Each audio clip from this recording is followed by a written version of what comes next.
हरे कृष्णा। युधिष्ठिर महाराज की बात सुनकर प्रवचन कुशल बलवान भीष्म ने युधिष्ठिर की विशाल भुजा हाथ में लेके मेघ के समान गंभीर वाणी में समयोचित वचन कहा।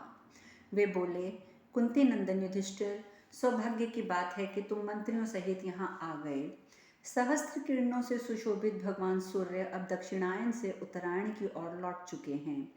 इन तीखे अग्रभाग वाले बाणों की शैया पर शयन करते हुए आज मुझे 58 दिन हो गए हैं, किंतु ये दिन मेरे लिए 100 वर्षों के समान बीते हैं।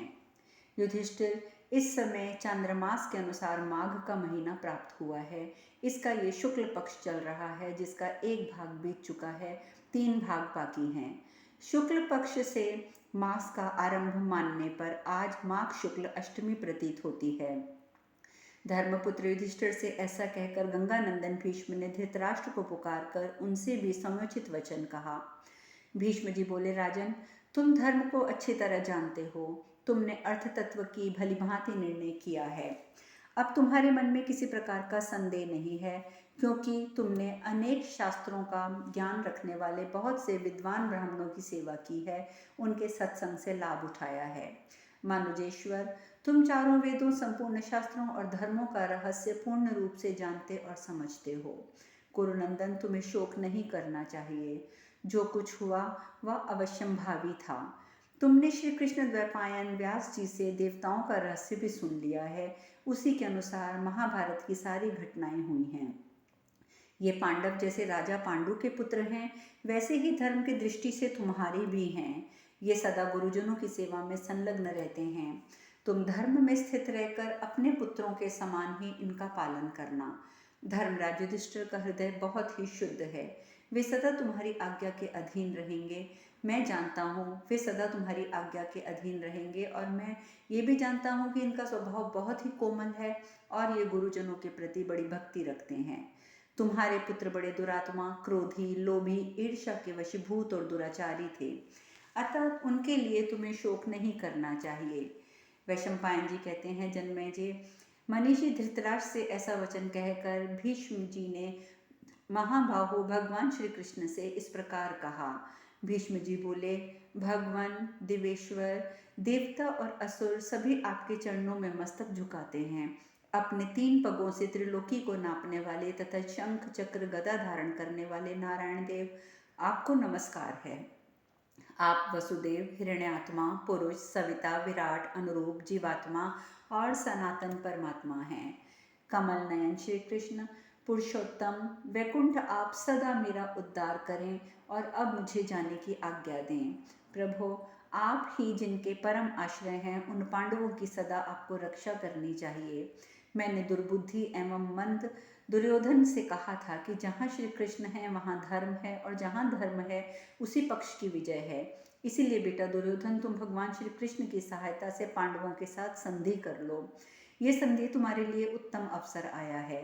इस प्रकार बारंबार कहने पर भी उस मंद बुद्धि मूढ़ ने मेरी बात नहीं मानी और सारी पृथ्वी के वीरों का नाश कराकर अंत में स्वयं भी काल के गाल में चला गया। देव, मैं आपको जानता हूँ। आप ही वे पुरातन ऋषि नारायण हैं, जो नर के साथ चिरकाल तक बद्रिका आश्रम में निवास करते रहे हैं। देवर्षि नारद और महातपस्वी व्यास जी ने मुझसे कहा था कि ये श्री कृष्ण और अर्जुन साक्षात भगवान नारायण और नर हैं, जो मानव शरीर में अवतीर्ण हुए हैं। हे कृष्ण, अब आप आज्ञा दीजिए, मैं इस शरीर का परित्याग करूंगा। आपकी आज्ञा मिलने पर मुझे परम गति की प्राप्ति होगी। यह सुनकर भगवान श्री कृष्ण ने कहा, पृथ्वी पालक महातेजस्वी भीष्म जी, मैं आपको सहर्ष आज्ञा देता हूँ। आप वसुलोक को जाइए। इस लोक में आपके द्वारा अणुमात्र भी पाप नहीं हुआ है। राजऋषि, आप दूसरे मार्कंडे के समान पितृभक्त हैं, इसलिए मृत्यु विनीत दासी के समान आपके वश में होगी। वैशंपायन जी कहते हैं, जन्मेजय, भगवान के ऐसा कहने पर गंगानंदन भीष्म ने पांडवों और धृतराष्ट्र आदि सभी सुहृदयों से कहा, अब मैं प्राणों का परित्याग करना चाहता हूँ। तुम सब लोग इसके लिए मुझे आज्ञा दो। तुम्हें सदा सत्य के धर्म का पालन के लिए प्रयत्न करते रहना चाहिए, क्योंकि सत्य ही सबसे बड़ा बल है। भरतवंशियों, तुम लोगों को सबके साथ कोमलता का बर्ताव करना है, सदा अपने मन और इंद्रियों को वश में रखना है तथा ब्राह्मण भक्त, धर्मनिष्ठ एवं तपस्वी होना है। ऐसा कहकर बुद्धिमान भीष्म ने अपने सब सुहृदों को गले लगाया और युधिष्ठिर से पुनः इस प्रकार कहा, बेटा युधिष्ठिर, तुम्हें सामान्यतः सभी ब्राह्मणों की, विशेषता विद्वानों की और आचार्य और ऋत्विजों की पूजा करनी चाहिए। इस प्रकार श्री महाभारत अनुशासन पर्व के अंतर्गत भीष्म स्वर्गारोहण में दान धर्म पर्व विषयक 167वां अध्याय पूर्ण हुआ। वैशंपायन जी कहते हैं, शत्रुमय, शत्रु दमन, जन्मेजय समस्त कौरवों से ऐसा कहकर कुरुश्रेष्ठ शांतनु नंदन भीष्म जी 2 घड़ी तक चुप पड़े रहे। तदंतर वे मन सहित प्राणवायु को क्रमशः भिन्न भिन्न धारणाओं में स्थापित करने लगे। इस तरह यौगिक क्रिया के द्वारा रोके हुए महात्मा भीष्म जी के प्राण क्रमशः ऊपर चढ़ने लगे। प्रभु, उस समय वहां एकत्र हुए सभी संतों महात्माओं के बीच एक बड़े आश्चर्य की घटना घटी। व्यास आदि सब महर्षियों ने देखा कि योग युक्त हुए शांतनु नंदन भीष्म के प्राण उनके जिस जिस अंग को त्याग कर ऊपर उठते थे, उस अंग के बाण अपने आप निकल जाते और उनका घाव भर जाता था। नरेश्वर, इस प्रकार सबके देखते देखते भीष्म जी का शरीर क्षण भर में बाणों से रहित हो गया। ये देखकर व्यास आदि समस्त मुनियों सहित भगवान श्री कृष्ण आदि को बड़ा विस्मय हुआ। भीष्म जी ने अपनी देह के सभी द्वारों को बंद करके प्राणों को सब ओर से रोक लिया। इसीलिए वह उनका मस्तक ब्रह्मांड्र फोड़कर आकाश में चला गया। उन सब देवताओं की दुदुम्बियां बज उठी और साथ ही दिव्य पुरुषों की वर्षा होने लगी। सिद्धों और ब्रह्म ऋषियों को बड़ा आश्चर्य हुआ। वे भीष्म जी का साधुवाद करने लगे। जनेश्वर, भीष्म जी का प्राण उनके ब्रह्मांड्र से निकलकर बड़ी भारी उल्का की भांति आकाश में उड़ा और क्षण भर में अंतर्ध्यान हो गया। निर्वशेष्ठ, इस प्रकार भरतवंश का भार वहन करने वाले राजा शांतनु भीष्म काल के अधीन हुए। कुरुनंदन, तदंतर बहुत से काष्ठ और नाना प्रकार के सुगंधित द्रव्य लेकर महात्मा पांडव, विदुर, युयुत्सु ने चिता की तैयारी की और शेष सब लोग अलग खड़े होकर देखते रहे। राजा युधिष्ठिर और परम बुद्धिमान विदुर, इन दोनों ने रेशमी वस्त्रों और मालाओं से कुरुनंदन गंगापुत्र भीष्म को आच्छादित किया और चिता पर सुलाया। उस समय युयुत्सु ने उनके ऊपर उत्तम छत्र लगाया और भीमसेन और अर्जुन श्वेत चंवर एवं व्यंजन डुलाने लगे। माद्री कुमार नकुल और सहदेव ने पगड़ी हाथ में लेकर भीष्म जी के मस्तक पर रख दी। कौरव राज के निवास की स्त्रियां ताड़ के पंखे हाथ में लिए कुरुकुल धरंधर भीष्म जी के शव को सब ओर से हवा करने लगी। तदंतर पांडवों ने विधि पूर्वक महात्मा भीष्म का पितृमेध कर्म संपन्न किया। अग्नि में बहुत सी आहुतियां दी गई। साम गान करने वाले ब्राह्मण साम मंत्रों का गान करने लगे और धृतराष्ट्र आदि ने चंदन की लकड़ी, काली चंदन और सुगंधित वस्तुओं से भीष्म के शरीर को आच्छादित करके उनकी चिता में आग लगा दी। फिर धृतराष्ट्र आदि सब कौरवों ने इस जलती हुई चिता की प्रदक्षिणा की। इस प्रकार कुरुश्रेष्ठ भीष्म जी का दाह संस्कार करके समस्त कौरव अपनी स्त्रियों के साथ लेकर ऋषि मुनियों सहित सेवित हो परम पवित्र भागीरथी के तट पर गए। उनके साथ महर्षि व्यास, देवर्षि नारद, असित, भगवान श्री कृष्ण तथा नगर निवासी मनुष्य भी पधारे थे। वहां पहुंचकर उन क्षत्रिय शिरोमणियों ने और अन्य सब लोगों ने विधि पूर्वक महात्मा भीष्म को जलांजलि दी। उस समय कौरवों के द्वारा अपने पुत्र भीष्म को जलांजलि देने का कार्य पूरा हो जाने पर भगवती भगीरथी जल के ऊपर प्रकट हुई और शोक से विहल हो रोदन और विलाप करती हुई कौरवों से कहने लगी, निष्पाप पुत्रगण, मैं जो कहती हूँ इस बात को यथार्थ रूप से सुनो। भीष्म रायोजित सदाचार से संपन्न थे। वे उत्तम बुद्धि और श्रेष्ठ कुल से संपन्न थे। महान व्रतधारी भीष्म कुरुकुल वृद्ध पुरुषों के सत्कार करने वाले और अपने पिता के भक्त थे। पूर्व काल में जन्मादग्नि परशुराम भी अपने दिव्य शस्त्रों द्वारा मेरे महाप्रक्रमी पुत्र को पराजित न कर सके। इस समय वे शिखंडी के हाथों मारा गए। ये कितने कष्ट की बात है। राजाओं, अवश्य ही मेरा हृदय पत्थर और लोहे का बना हुआ है, तभी तो अपने पुत्र को जीवित न देखकर भी आज ये फट नहीं जाता। काशीपुरी के स्वयंवर में समस्त भूमंडल के कि क्षत्रिय एकत्र हुए, किंतु भीष्म ने एकमात्र रथ की सहायता से उन सबको जीतकर काशीराज की तीनों कन्याओं का अपहरण किया था। इस पृथ्वी पर बल में जिसकी समानता करने वाला कोई दूसरा नहीं है, उसी को शिखंडी के हाथों मारा गया सुनकर आज मेरी छाती फट क्यों नहीं जाती। जिस महामना वीर ने जन्मादग्नि परशुराम को कुरुक्षेत्र के युद्ध में अनायास ही पीड़ित कर दिया था, वही शिखंडी के हाथों मारे गए। ये दुख की बात है। और ऐसी बातें कहकर जब महानदी गंगा जी बहुत विलाप करने लगी, तब भगवान कृष्ण ने उन्हें आश्वासन देते हुए कहा, भद्रे, धैर्य धारण करो, शुभ दर्शने, शोक न करो। तुम्हारे पुत्र भीष्म अत्यंत उत्तम लोक में गए हैं, इसमें संशय नहीं है। शोभने, ये महातेजस्वी वसु थे। वशिष्ठ जी के शाप से इन्हें मनुष्य योनि में आना पड़ा था, अतः इनके लिए शोक नहीं करना चाहिए। देवी, इन्होंने सम्रांगण में क्षत्रिय धर्म के अनुसार युद्ध किया है। ये अर्जुन के हाथों मारे गए हैं, शिखंडी के हाथ से नहीं। शुभानने, तुम्हारे पुत्र कुरुश्रेष्ठ भीष्म जब हाथ में धनुष बाण लिए रहते, उस समय साक्षात इंद्र भी इन्हें युद्ध में नहीं मार सकते थे। ये तो अपनी ही इच्छा से शरीर त्याग कर स्वर्गलोक में गए हैं। सरिताओं में श्रेष्ठ देवी, संपूर्ण देवता मिलकर भी युद्ध में इन्हें मारने की शक्ति नहीं रखते हैं। इसीलिए तुम कुरुनंदन भीष्म जी के लिए शोक ना करो। ये तुम्हारे पुत्र भीष्म वसुओं के स्वरूप को प्राप्त हुए हैं, अतः इनके लिए चिंता रहित हो जाओ। वैशंपायन जी कहते हैं, महाराज, जब भगवान श्री कृष्ण और व्यास जी ने इस प्रकार समझाया, तब नदियों में श्रेष्ठ गंगा जी शोक त्याग कर अपने जल में उतर गई। नरेश्वर, श्री कृष्ण आदि सब नरेश गंगा जी का सत्कार करके उनकी आज्ञा लेकर वहां से लौट आए। इस प्रकार व्यास निर्मित महाभारत शतसहस्त्री संहिता में अनुशासन पर्व के अंतर्गत भीष्म स्वर्गारोहण पर्व में दान धर्म और भीष्म युधिष्ठिर प्रसंग में भीष्म जी की मुक्ति के नाम का 168वां अध्याय पूर्ण हुआ और यहाँ पर अनुशासन पर्व समाप्त होता है। आज हम आरंभ करेंगे अश्वमेधिक पर्व। अंतर्यामी नारायण स्वरूप भगवान श्री कृष्ण, उनके नित्य सखा नर स्वरूप नरश्रेष्ठ अर्जुन, उनकी लीला प्रकट करने वाली भगवती सरस्वती और उनकी लीलाओं का संकलन करने वाले महर्षि वेद व्यास जी को नमस्कार करके महाभारत का पाठ करना चाहिए। हरे कृष्णा। वैशंपायन जी कहते हैं, जन्मेजय, जब धृतराष्ट्र भीष्म को जलांजलि दे चुके, तब महाबाहु युधिष्ठिर उन्हें आगे करके जल से बाहर निकले। उन समय उनकी संपूर्ण इंद्रियां शोक से व्याकुल हो रही थी। बाहर निकलकर विशाल बाहु युधिष्ठिर गंगा जी के तट पर व्याध के बाणों से बिंधे हुए गजराज के समान गिर पड़े। उस समय उनके दोनों नेत्रों से आंसू की धारा बह रही थी। उन्हें शिथिल होते देख श्री कृष्ण की प्रेरणा से भीमसेन ने उन्हें पकड़ लिया। तत्पश्चात शत्रु सेना का संहार करने वाले श्री कृष्ण ने उनसे कहा, राजन, आपको ऐसा अधीर नहीं होना चाहिए।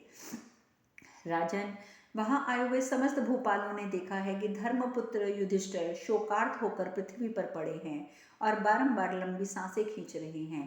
राजा को इतनी दीनचित और हतोत्साह देखकर पांडव फिर शोक में डूब गए हैं और उन्हीं के पास बैठ गए हैं। इस प्रकार पुत्र शोक से पीड़ित हुए परम बुद्धिमान प्रज्ञा चक्षु राजा युधिष्ठिर ने महाराज युधिष्ठिर से कहा, कुरुवंश के सिंह कुंती कुमार, उठो। उसके बाद जो कार्य प्राप्त है उसे पूर्ण करो। तुमने क्षत्रिय धर्म के अनुसार इस पृथ्वी पर विजय पाई है। धर्मात्माओं में श्रेष्ठ युधिष्ठिर, जब तुम अपने भाइयों और सुहृदों के साथ मनोवांछित भोग भोगो, इसके लिए तुम तैयार रहो। तुम्हारे लिए शोक करने का कोई कारण मुझे दिखाई नहीं देता। पृथ्वीनाथ, शोक तो मुझको और गांधारी को करना चाहिए, जिनके 100 पुत्र स्वप्न में प्राप्त हुए धन की भांति नष्ट हो गए हैं। अपने हितैषी महात्मा विदुर के महान अर्थयुक्त वचनों का अनसुना करके आज मैं दुर्बुद्धि धृतराष्ट्र अत्यंत संतप्त हो रहा हूँ। दिव्य दृष्टि रखने वाले धर्मात्मा विदुर ने मुझसे पहले ही कह दिया था कि दुर्योधन के अपराध से आपका सारा कुल नष्ट हो जाएगा। यदि आप अपने कुल का कल्याण चाहते हो तो मेरी बात मान लो। इस मंद बुद्धि दुष्टात्मा राजा दुर्योधन को मार डालो। कर्ण और शकुनी इससे कभी ना कर्ण और शकुनी को इससे कभी ना मिलने दो। आप संपूर्ण सावधान रहकर इन सबके द्यूत विषयक संगठन को रोक दो। धर्मात्मा राजा युधिष्ठिर को अपने राज्य पर अभिषिक्त कर दो। ये मन और इंद्रियों को वश में रखने वाले हैं, अतः धर्म पूर्वक इस पृथ्वी का पालन करेंगे। नरेश्वर, यदि आप कुंती पुत्र युधिष्ठिर को राजा बनाना नहीं चाहते तो स्वयं ही मेट बनकर सारे राज्य का भार संभाल लो। महाराज, आप सभी प्राणियों के प्रति समान बर्ताव करें और सभी सजातीय मनुष्य अपने भाइयों बंधुओं के साथ आपके आश्रित रहकर जीवन निर्वाह करें। कुंती नंदन, दूरदर्शी विदुर के ऐसा कहने पर भी मैंने पापी दुर्योधन का ही अनुसरण किया। मेरी बुद्धि निरर्थक हो गई थी। धीर विदुर के मधुर वचनों को अनसुना करके मुझे ये महान दुख रूपी फल प्राप्त हुआ है। मैं शोक के महान समुद्र में डूब गया हूँ। नरेश्वर, दुख में डूबे हुए हम दोनों बूढ़े माता पिता की ओर देखो। तुम्हारे लिए शोक करने का औचित्य मैं नहीं देखता। इस प्रकार अश्वमेधिक पर्व के अंतर्गत अश्वमेध पर्व में पहला अध्याय पूर्ण हुआ। वैशंपायन जी कहते हैं, जन्मेजय, बुद्धिमान राजा धृतराष्ट्र के ऐसा कहने पर भी मेधावी युधिष्ठिर चुप ही रहे। तब भगवान श्री कृष्ण ने कहा, जनेश्वर, यदि मनुष्य मरे हुए प्राणियों के लिए अपने मन में अधिक शोक करता है तो उसका वह शोक उसके पहले के मरे हुए पितामहों को भारी संताप में डाल देता है। इसलिए आप बड़ी बड़ी दक्षिणा देने वाले नाना प्रकार के यज्ञों का अनुष्ठान कीजिए। सोमरस के द्वारा देवताओं और स्वधा द्वारा पितरों को तृप्त कीजिए। अतिथियों को अन्न और जल देकर और अकिंचन मनुष्यों को दूसरी दूसरी मनोचाही वस्तुएं देकर संतुष्ट कीजिए। अपने जानने योग्य तत्व को जान लीजिए, करने योग्य कार्य को पूर्ण कीजिए। आपने गंगानंदन भीष्म से राय धर्मों का वर्णन सुना है। श्री कृष्ण द्वैपायन व्यास जी, नारद जी, विदुर जी से कर्तव्य का उपदेश भी श्रवण किया है। अतः आपको मूढ़ पुरुषों के इस वर्ताव का अनुसरण नहीं करना चाहिए। पिता पितामहों के वर्ताव का आश्रय लेकर राजकार्य का भार संभालिए। इस युद्ध में वीरोचित सुयश से युक्त हुआ सारा क्षत्रिय समुदाय स्वर्गलोक पाने का अधिकारी है, क्योंकि इन शूरवीरों में से कोई भी युद्ध में पीठ दिखाकर नहीं मारा गया है। महाराज, शोक त्याग दीजिए, क्योंकि जो कुछ हुआ वैसी ही होनहार थी। इस युद्ध में जो लोग मारे गए उन्हें आप फिर नहीं देख सकते। धर्मराज युधिष्ठिर से ऐसा कहकर महातेजस्वी भगवान श्री कृष्ण चुप हो गए। तब युधिष्ठिर ने उनसे कहा, गोविंद, आपका जो मेरे ऊपर प्रेम है वह मैं अच्छी तरह जानता हूँ। आप स्नेह और सौहार्दवर्ष सदा मुझ पर कृपा करते रहते हैं। चक्र और गदा धारण करने वाले श्रीमान यादव नंदन, यदि आप प्रसन्न मन से मुझे तपोवन जाने की आज्ञा दे दें तो मेरा सारा और महान प्रिय कार्य संपन्न हो जाए। इस दशा में मैं कृतकार्य हो जाऊंगा, ये मेरा निश्चित विचार है। मैं क्रूरता पूर्वक भीष्म पितामह को, बल पराक्रम से संपन्न पुरुष सिंह गुरु द्रोणाचार्य को, युद्ध में कभी पीठ न दिखाने वाले नरश्रेष्ठ कर्ण को मरवाकर कभी शांति नहीं पा सकता। हे कृष्ण, अब जिस कर्म के द्वारा मुझे आपने इस क्रूरता पूर्वक पाप से छुटकारा मिले, जिससे मेरा चित्त शुद्ध हो जाए, वही कीजिए। कुंती नंदन युधिष्ठिर को पुनः ऐसी बातें करते देख धर्म के तत्व को जानने वाले व्यास जी ने उन्हें सांत्वना देते हुए सार्थक वचन कहा। वे बोले, तात, तुम्हारी बुद्धि अभी शुद्ध नहीं हुई है। तुम पुनः बालकोचित अविवेक के कारण मोह में पड़ गए हो। हम लोग किस लायक रह गए? हम बारंबार जो कुछ कहते या समझाते हैं वह सब व्यर्थ प्रलाप सिद्ध हो रहा है। युद्ध से ही जिनकी जीविका चलती है उन क्षत्रियों के धर्म का तुम्हें भली भांति विदित है। उनके अनुसार बर्ताव करने वाला राजा कभी मानसिक चिंता से ग्रस्त नहीं होता। तुमने संपूर्ण मोक्ष धर्मों को भी यथापूर्वक सुना है। तुम्हारे काम जनित माया का जिस प्रकार परित्याग करना चाहिए उस प्रकार उसका त्याग करने वाला नरेश कभी बंधन में नहीं पड़ता। मैंने अनेक बार तुम्हारे काम जनित संदेहों का निवारण किया है, परंतु तुम दुर्बुद्धि होने के कारण उस पर श्रद्धा नहीं रखते। निश्चय इसलिए तुम्हारी स्मरण शक्ति लुप्त हो गई है। तुम ऐसे ना बनो। तुम्हारे लिए इस तरह का अज्ञान का अवलंबन उचित नहीं है। तुम्हें सब प्रकार के प्रायश्चितों का भी ज्ञान है। तुमने सब प्रकार के राजधर्म और दान धर्म भी सुने हैं। भरत, इस प्रकार सब धर्मों के ज्ञाता और संपूर्ण शास्त्रों के विद्वान होकर भी तुम अज्ञानवश बारंबार मोह में क्यों पड़ते हो? इस प्रकार श्री महाभारत अश्वमेधिका पर्व के अंतर्गत अश्वमेध पर्व में दूसरा अध्याय पूर्ण हुआ। अब शेष कथा कल। हरे कृष्णा।